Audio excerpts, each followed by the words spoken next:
Well, don't start it, please, God. So basically, I just left Facebook recently, and it's kind of throwing me off. So I figured I'd make some announcements here. So we're looking for babysitters and and OxyContin. That's the joke. Um, all right. So thank you, Terry, for putting up with my fits. I wrote Terry, and it's a fit of literally laying in bed, almost crying, saying like, I can't do it. He's like, he talked me off the bridge. I didn't want to get back up here. And thank you, Elise, for ignoring me when I was laying in bed because you knew I could do it. So I was pretty wimpy.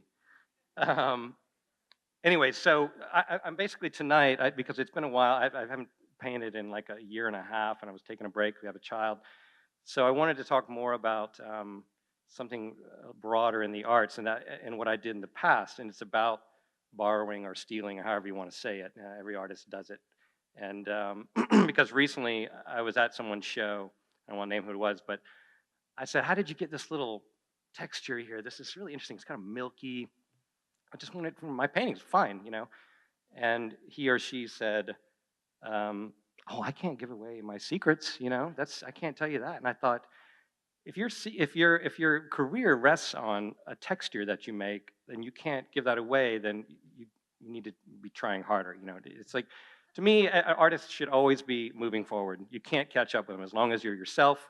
There's no way to really steal from you to become you. So I started kind of thinking about this, and I've made this little show about it, and it's like 62 ridiculous slides.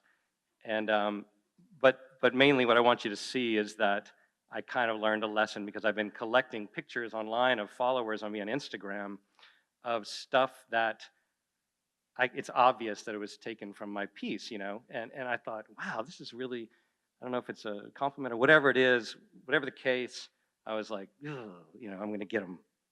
But then I kind of learned a little lesson. So, okay, let's start. Chris. Yes. Okay. So these are some examples of some of the work. So this is mine on the lower half. That's me on the left. That's them on the right. This is like a section of their piece. That's me, them, whatever. Me, them. But you get the picture. I mean, they're very similar. So, but I don't want to cast first stone. So here's basically backing up to a journey of stealing. This is my cousin Merrick, the hugest star influence since I was 2 years old. Followed him everywhere, want to do everything. He's named Spider, he lives in Atlanta, has a place called The Odds End, he's a complete freak. This is some of his early drawings that really inspired me. So these are the things I copy. This is Demon Girls, you probably know some of them. This is the thing, little, give yourself an acid bath and so on. It's like a little thing about love, but it's really dark. So this is my kind of like first earliest drawings. This is I don't know what you call it, a toilet seat, a tiny diving board on a toilet seat. And then, of course, the timeless four-knife stabbing Fred Flintstone's head portrait. So this kind of led to my later work. These were some cards I did. This was Easter, whoever finds the last egg wins, got a lump in his pants. This was my birth. This one actually went on to be an American greeting card. But my attitude was started by Merrick. These were sort of like, I did these annual Christmas cards. And so then my dad, when I was little, let's moving on. My dad, when I was little, gave me this book, Be Climbing for this Never Anything Bigger in Your Head. My mom hid it because it was so dirty, the jokes. But it was a few jokes I still managed to sneak in. This one, Robert lived in Vermont, where he ate the heads off chocolate bunnies. So I took Robert from that later in life. But I was always taking from things that I learned when I was really young. So there's Genitals of the Universe. And then my take is body weeds, strange hairs that grow out of your different parts of your body. Okay, so illustration is where I kind of found myself, and this is, so this is high school. Everybody's doing the classic thing, right? You're copying these albums. This kind of dates me a little bit. And then you got your Ziggy Stardust. This is what we did. Echo and the Bunnymen's my favorite. But so then on to college, everybody goes through a Brad Holland phase. He was, for my time, everybody copied him to give me credit. But he was really amazing. So this is kind of his work. It's dated now, but it was cool then. And this was my response in college. So this is me sort of taking about as much as anybody has ever taken from me. So here's the classic, opening the back of the head. It's very cliche, dumb now. But so this was my response in college.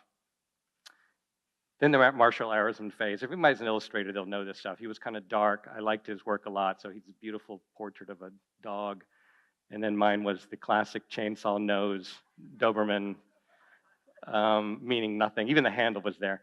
This is my cool, fucked up, scratchy portrait of Peter Gabriel's Passion album cover phase. I loved this head, so I did I kind of took the scratches and went on. So Egon Schiele was probably my biggest influence when I first started high school, college. I loved the textures. I loved the flat backgrounds. That was very important. He did anything he could do. It was all about composition. So you could see he left parts of limbs off. That black background was flat. And so, the balls. So the next one, so these two are kind of the same thing. I started my early illustration kind of left off parts because it was all about composition. Believe it or not, this orange chunk here that was so beautiful to me, I used it as a self-portrait of me when I was a kid surfing, kind of awkward, big nipples and crazy pants. My brother made fun of me. He's out there in the audience. And then, this is how it influenced my illustration later in life. So, everything had its purpose. I went to Santa Fe, moved, 2000, started looking at these retablos and ex-votos. The writing at the bottom was beautiful. I loved it. So I really got into it and started using it in my illustration. So this was a piece for Outside magazine. And then the next one was about Mexican wrestling. It was in a show in LA, but I didn't even speak Spanish. I just had someone translate it for me. So fine art is where I am today, obviously. And I started it's subtle, but outsider art was a huge influence on me. So Bill Traylor was one of my biggest. I love these black flat profiles. So you can see, when you look to the left on this next one, you'll see the black. It's subtle, but that's where that kind of comes from. I love these running, whatever they are.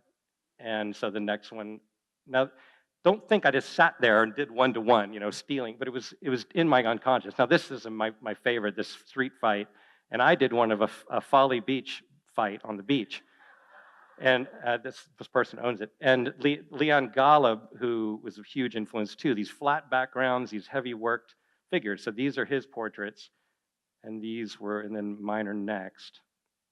So you can see style developing. It's all about, how you can hide your stuff. This was sort of like a figure drawing of his. And you can see I kind of had this kind of chunky look. Terry owns that piece.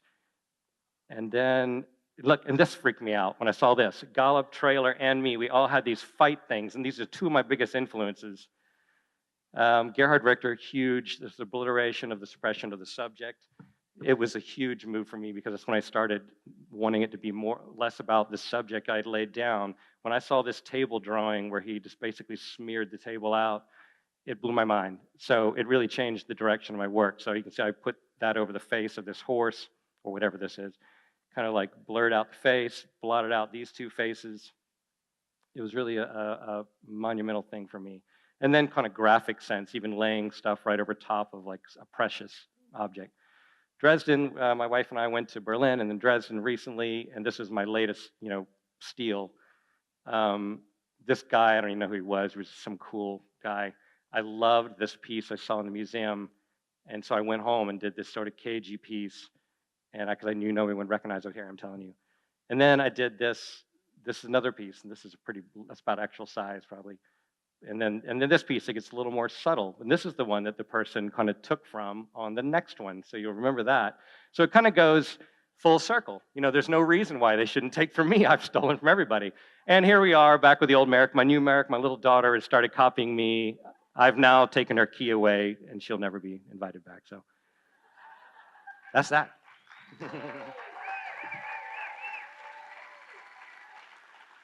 All right. Thank you.